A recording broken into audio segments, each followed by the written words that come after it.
Over a several-month period started in the fall of 2022, at least 3 women were assaulted by the same female suspect in Philadelphia's Center City neighborhood. While it's unclear whether the suspect targeted a certain demographic, the victims were all college-aged women in their early 20s and the attacks seemed random. None of the victims knew the suspect, who was described by authorities as an African-American woman who was seen mumbling to herself and was thought to be suffering from mental illness. In November of 2022, she attacked a woman named Hannah on a crowded train in broad daylight. Hannah later told 6 Action News that no one offered or tried to help her during the assault. She got off the train as quickly as possible, stopping to snap a photo of the suspect on her way out. Later that day, the suspect charged at another woman on a sidewalk and began taking swings, breaking the victim's eyeglasses and her nose. She then tackled the victim to the ground and overpowered her, while onlookers filmed the assault with their phones. Much like the first victim, the second woman said that the attack happened out of nowhere and mentioned that nobody helped her during the attack. She was left extremely shaken by the incident, which made her fearful of resuming her normal life. The mystery suspect soon committed a third attack on a SEPTA train, where she slammed the woman's head against the wall. Stories about the assaults have since gone quiet, leaving it unclear whether the accused attacker was ever caught. Number 16. Lewis Livingston. A 28-year-old London Deliveroo driver was riding home on their bicycle in July of 2023 when a knife-wielding assailant ambushed him in the road. 19-year-old Lewis Livingston forced the delivery man off his bike, then pulled a large knife and chased him around with it in an apparent attempt to keep him away from the bicycle, unwilling to go down without a fight. The victim tackled Livingston to the ground. During the struggle that ensued, Livingston stabbed the Deliveroo driver in the abdomen and slashed his hands, prompting bystanders to intervene. According to one witness, when someone asked Livingston why he attacked the victim, he simply asked, "Is he dead?" He initially claimed that he had acted in self-defense, but the argument failed to hold up in court. The victim's injuries were deemed non-life-threatening or life-changing, but he still had to undergo surgery to his hands and was emotionally traumatized by the unprovoked attack. In early 2024, Livingston pleaded guilty to attempted robbery and possession of a bladed article and was sentenced to 6.5 years in prison. He was also ordered to complete a suspended sentence from a previous case, amounting to a total of 8 years behind bars. Number 15. Isaac Ramirez. 68-year-old liquor store employee Carlos Munguia was at his job in Winchester, California one day in October 2023 when a young man sucker punched him with so much force that he fell backwards and smacked his head against the pavement. The senior citizen was tending to his work duties when the suspect, 25-year-old Isaac Ramirez, approached and struck up a conversation. Just moments later, Ramirez knocked Munguia to the ground. He then fled the scene on foot and was apprehended at a later time. Munguia's wife, who was also working at the store, noticed that her husband had been gone longer than usual while taking out the garbage, but she didn't realize anything serious had happened until she saw a customer helping Munguia enter the store. He had been knocked unconscious and thought he had fallen until he watched the store's surveillance footage, which showed Ramirez attacking him. Munguia was taken to a nearby emergency room with severe injuries, including a brain bleed and skull fractures.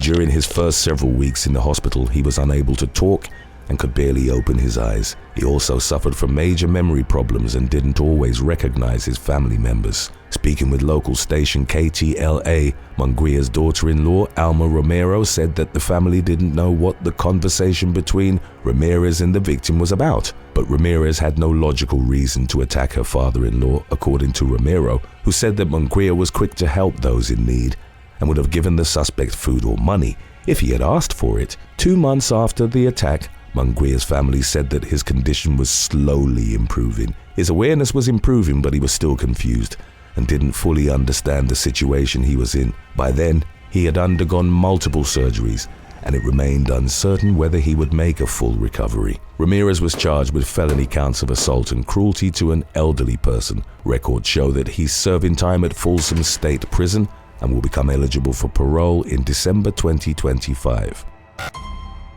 Number 14. Ariana Loaifi. during a visit to a Los Angeles McDonald's restaurant with some friends. In September 2023, a teenager named Cassidy Jones was attacked by an adult woman for no apparent reason. She was exiting the restroom when the assailant, later identified by law enforcement as 31-year-old Ariana Luifi, locked eyes with her and said that she fights kids. Footage, captured by onlookers, showed the attacker forcing Jones to the ground, pulling her hair and striking her repeatedly. In the video, numerous people could be seen watching the attack before a bystander intervened. Luifi fled the scene before police arrived and promptly deleted her social media accounts. Police tracked her down and took her into custody 3 weeks later on suspicion of felony child abuse under circumstances or conditions likely to cause great bodily injury or death. Notoriously soft on crime District Attorney George Gascoigne later reduced the charge to a misdemeanor, noting in a statement that experts had examined the video and concluded that the incident did not warrant a felony case. In 2024, Luifi pleaded guilty to the reduced charge. Records show that she's currently in custody at a Los Angeles jail. Number 13. Leroy Antonio White. Early one morning in June of 2021, police responded to a call about an unconscious man at a Super 8 hotel in Springdale, Ohio. Surveillance footage showed a man approaching the victim, Ivan Martinez, and striking him in the head in an unprovoked fashion. Martinez fell to the ground, and the attacker kicked him in the head several times before fleeing the scene. The case went unsolved for several months until a tipster helped identify the suspect as 43-year-old Leroy Antonio White. In February 2023, more than a year and a half after the attack, White was charged with 1 count of felonious assault. His reason for attacking Martinez and the outcome of the case are unclear. Number 12. Margarita Eshan.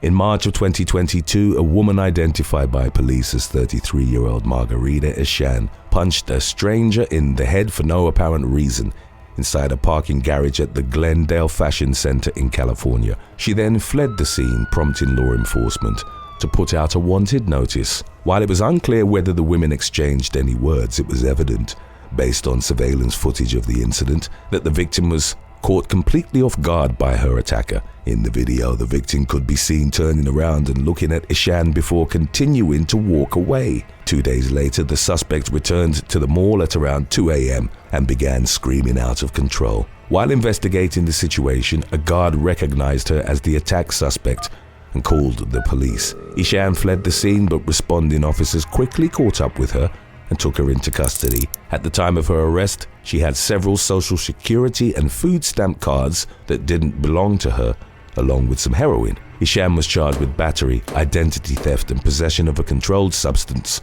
along with charges stemming from outstanding warrants including battery, identity theft, and petty theft. Number 11. Tejayon Butler. In September 2024, 31-year-old Tejayon Butler was accused of attacking a 38-year-old woman with a hatchet at a Sandusky, Ohio gas station. Surveillance footage appeared to show Butler entering the store and approaching the victim from behind while removing a small hatchet from her purse.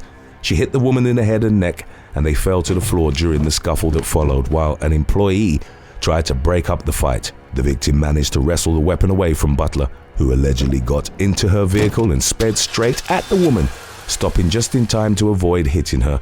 Butler fled the scene and the victim was treated for minor injuries. According to the Perkins Township Police Department, Butler may have targeted the victim due to a prior altercation, but the victim did not appear to be challenging her assailant to a fight when the attack occurred. A police spokesperson said that the victim was not being fully cooperative with the case. Butler was charged with 2 counts of felonious assault.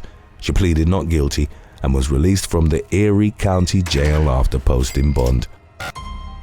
Number 10. Eric Galdabini.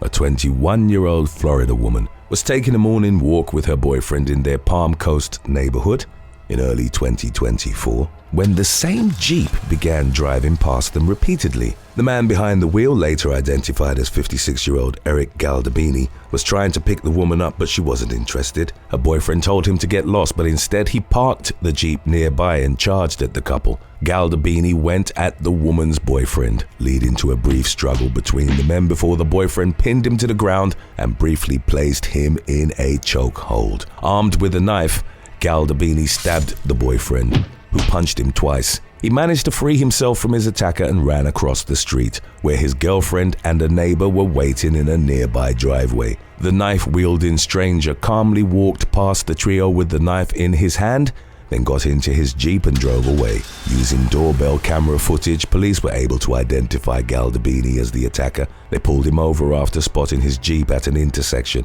and arrested him on suspicion of second-degree aggravated battery with a deadly weapon and a third-degree felony battery charge. It's walking. Okay, so they were walking on the street. They weren't in the driveway. They were walking down this way. I was going this way. I turned back around.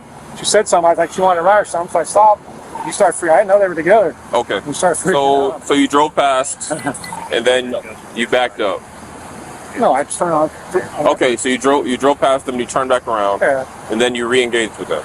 Yeah. Okay. Were you on foot at that point, or were you in the vehicle? I got out and walked up to him. I was like, "What's going on?" And he started swinging on me, man. So for no reason. Yeah. When you approached her or him, like how did you do it? Like were you running? Were you speed walking? I walked up to him. He said, "Walked up right up to me, man." I was like, "Well, I'm just trying to figure out what's going on. I didn't try to start no shit with anybody." Galdabini claimed that he had offered the woman a ride and was trying to be helpful. He told law enforcement that he walked up to the couple and was attacked by the woman's boyfriend, saying, "I couldn't get him off me." When asked whether he knew the victims, Galdabini admitted that they were strangers, but claimed it was customary for him to offer rides to people he doesn't know whenever he goes to the store. He's currently being held without bond at the Flagler County Jail. Number 9. Andrew Perez. For what appeared to be no reason at all, a 45-year-old California man was brutally beaten in broad daylight at a train station in May of 2024. Surveillance footage showed the victim minding his own business on a rail platform in Santa Clara when his attacker, 26-year-old Andrew Perez, punched him in the face without warning. After knocking the victim to the ground, Perez proceeded to punch and kick him. He also stabbed the man and put him in a chokehold. The victim eventually escaped and ran off the platform while Perez fled to a nearby residence. Deputies arrived at the scene to find the victim covered in blood from his head to his midsection. He was taken to the hospital, where he received stitches to an 8 to 10-inch laceration on his forehead, along with large cuts to his wrist and elbow. Police tracked Perez to the house where he was hiding, and instead of cooperating with law enforcement, the suspect barricaded himself inside. An hours-long standoff ensued before he finally surrendered and was taken into custody. Perez, who was wearing an armored vest at the time of his arrest, was charged with attempted murder, assault with a deadly weapon, possession of body armor during the commission of a felony, and interfering with safe transit operations. As news of the incident circulated, the Santa Clara County Sheriff's Office revealed that Perez had targeted another victim prior to the attack. Security footage from the train station showed him chasing someone around on the platform before he refocused his efforts on the second victim. According to police, Perez had no known prior connections to either individual. His motive for committing the attack remains unclear. Number 8. Antonio Banks. In September 2024, a 36-year-old homeless man named Antonio Banks was accused of randomly attacking a woman on a downtown Dallas, Texas sidewalk. Footage captured by a nearby home surveillance camera showed the suspect approaching the victim from behind and striking her in the head with a blunt object. The woman immediately fell unconscious and Banks calmly walked away from the scene. Identified in news reports as a Dallas County District Clerk employee named Elizabeth, the victim was totally unaware that Banks had been following her throughout her lunch break. After trailing behind the woman for 15 minutes, the suspect swung an object covered in a red garment at her. In addition to losing consciousness, the victim suffered gashes and facial fractures. Video of the broad daylight attack went viral across the US, with many expressing shock at the alarmingly brazen nature in which the attack was carried out. Banks, who was on supervised release at the time of the assault, was still at large a few days later when police arrested him on an unrelated criminal trespassing charge, and a parole violation. While in custody, investigators identified him as the assault suspect based on his clothing and physical appearance. He was charged with aggravated assault causing serious bodily injury and remains held at the Dallas County Jail amid the ongoing case. Number 7. Jessica Blasey. San Francisco resident Kate Riken was entering a corner market in the city's Potrero Hill neighborhood in May of 2024 when a woman rushed up behind her and grabbed her by the hair. Later identified as 26-year-old Jessica Blasey, the attacker punched Riken in the head and hit her with a bag containing a bottle of Jack Daniel's whiskey. She took the victim to the ground, but the business owner promptly stepped in and ran her out of the store. The entire assault lasted less than 10 seconds from start to finish, but the emotional effects were lasting for Riken, who told NBC Bay Area that at first she was angry. The following day she was overwhelmed and shocked. She was also left feeling uneasy in her longtime neighborhood where, until then, she had felt perfectly safe and comfortable. Blasey was apprehended near the store and booked into custody on suspicion of assault with a deadly weapon and assault with force likely to cause great bodily injury. She pleaded not guilty and remains held without bail amid the ongoing case. Number 6. Hangel Sanchez Jr. In the first of at least 2 unprovoked attacks that were carried out just hours apart from one another, 29-year-old Angel Sanchez Jr. attacked high school student Nathan Manyari while he was on his way to gym class in December 23. Manyari later told ABC7 that he was walking to his destination in the LA suburb of Calabasas when Sanchez grabbed his shirt from behind and struck him in the back of the head. He then simply walked away from the scene, then returned seconds later and started grabbing at Manyari's collarbone area. The teen defended himself as Sanchez pulled on him and tried hitting him in the head and kneeing him in the face. As soon as the opportunity presented itself, Manyari ran over to his gym class while Sanchez once again left the scene. Later that day, Sanchez attacked a man in his 60s while he pushed his grandson in a stroller. Doorbell camera footage from a nearby home showed the suspect rushing up to the victim and forcefully striking him in the head, knocking him and the stroller onto the ground. Sanchez could then be seen getting into his car and driving away as the victim slowly rose to his feet and checked on the child. Shortly after the attacks, the LAPD arrested Sanchez on suspicion of assault with force likely to produce great bodily injury. The agency revealed that both victims were of Asian descent and that the attacks may have been racially motivated, but that the incidents were still under investigation. In the meantime, the authorities refused to release the suspect's mugshot to the press. Number 5. Concepcion Guilles. In late March of 2022, teenager Alexis Miller was murdered in a road rage shooting in Albuquerque, New Mexico. Miller's friend and the friend's mother survived with injuries, and months passed with no arrests in the case.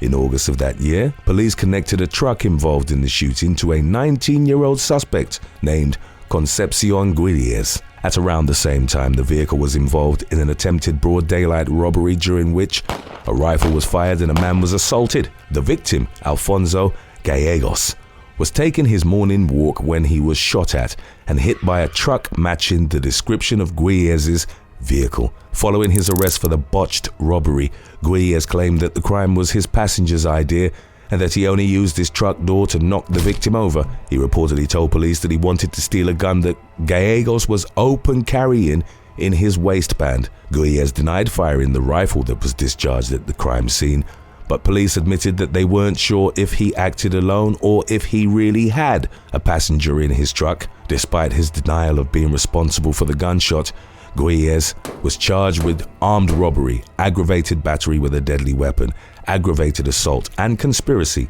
Records show that he's currently serving prison time for 2 counts of armed robbery and 1 count of aggravated battery with a deadly weapon. There have been no substantial updates on Alexis Miller's murder since shortly after Guilles was arrested in 2022, leaving the current status of the investigation unclear. Number 4. Ramon Rivera.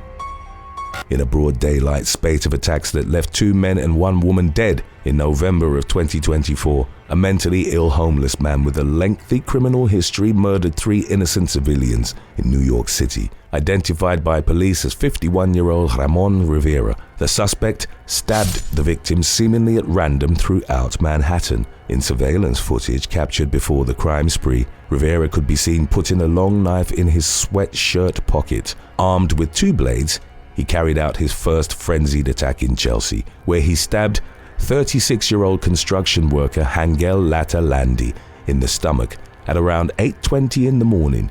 He then made his way over to the East River, where he murdered a 68-year-old man who was fishing 2 hours after the first attack. From there, Ramon went to East 42nd Street and 1st Avenue, where he stabbed 36-year-old Wilma Augustin outside the United Nations building. All 3 victims died shortly after being rushed to the hospital. The final stabbing was witnessed by a British tourist and diplomatic security service special agents who sprang into action to prevent any more bloodshed from occurring. A taxi driver and a police officer also helped apprehend Ramon by tracking his movements and catching up to him before he could attack any more innocent civilians. While taking the suspect into custody, officers found 2 large, bloody kitchen knives in his possession. Ramon had at least 8 prior arrests in the Big Apple alone, including 5 burglary charges since December 2023. He also has a lengthy record of arrests in other states and had been released from Rikers Island just a month before the stabbings. When questioned about why Ramon had been released from jail despite his multitude of recent run-ins with the law, New York City Mayor Eric Adams described his presence on the street as a systemic failure. He also said that the suspect appears to suffer from major mental health issues, which should have been addressed. Ramon faces 3 counts of first-degree murder and is currently detained without bail at Rikers Island. Number 3. Davis homeless attacks. Over a several-month period starting in January of 2024, multiple people were attacked in downtown Davis, California by a group of masked assailants. The suspects, who primarily targeted homeless victims, were involved in at least 5 assaults, including 3 which went unreported but were captured on video. At least 1 victim suffered serious injuries after being kicked in the head and knocked unconscious, while most of the other victims' injuries were minor. Using surveillance footage, police identified 6 suspects, including 21-year-old Mark Bernard Jr. and 18-year-old Jalen Marshawn Samuel Langford of Dixon, as well as 4 unnamed teenagers. They attacked the victims in public places, including street corners and in and around elevators. Bernard was charged with conspiracy, battery, assault with a deadly weapon, and grand theft. Langford is also facing assault and conspiracy charges, and both men have pleaded not guilty. The other 4 suspects were charged with similar crimes and remain free as they await their next court dates. Today's topic was requested by Jones Surfed the Rest. If you have any other topics you'd like to learn about, subscribe and let us know in the comments section below. Number 2. Bat-wielding thugs ambush stranger. In June of 2024, a pair of bat-wielding thugs ambushed a 58-year-old Manhattan woman from behind in broad daylight. The victim, Yanon Shi, was standing on a sidewalk and looking at her phone on the Lower East Side when one of the attackers punched her in the back of the head. Clad in all black from head to toe, one of the suspects proceeded to strike the woman with a baseball bat, while his accomplice kicked her and tried stealing her purse. Determined not to let the assailants rob her, she fought back and refused to let go of her bag. The suspects eventually gave up and fled the scene empty-handed, and the victim was treated for minor injuries at a nearby hospital. She told the police that she had no idea who the attackers were and that the attack must have been random. Speaking with NBC New York shortly after the assault, she said she was in discomfort and pain due to her injuries. At the time, she needed help walking and her legs were in considerable pain. Updates on the case have not been forthcoming, including that the suspects are likely still at large. Number 1. Adam Hartico. 2 women were walking in Oklahoma City's Plaza District on a Friday evening in October 2023 when a man rushed up to them from behind and knocked them to the ground outside a bar, slamming their heads together in the process. The suspect proceeded to kick one of the victims in the face before running away. Both women were taken to the hospital for their injuries and experienced head trauma and memory loss in the aftermath of the unprovoked assault. The victim, who was kicked in the face, suffered a broken nose along with facial bruising and swelling. In the meantime, police identified the attacker as 33-year-old Adam Hartico, who reportedly had several other complaints against him for similar incidents. At the time of the incident, he was on probation for burglary and possession of a dangerous controlled substance. Hartico was charged with 2 counts of assault and battery and 1 count of aggravated assault and battery. Just hours earlier, the suspect had allegedly tried to pull another woman out of her car. Records show that he's currently serving a 15-year prison sentence for a laundry list of convictions, including burglary, 2 counts of assault with intent to commit a felony, and 4 counts of aggravated assault and battery. He also has a pending charge for possession of a controlled substance. Thanks for watching. Hypothetically, if someone murdered you and you could pick their punishment, would you rather they spend the rest of their life in solitary or that they receive the death penalty, and why? Let us know in the comment section below.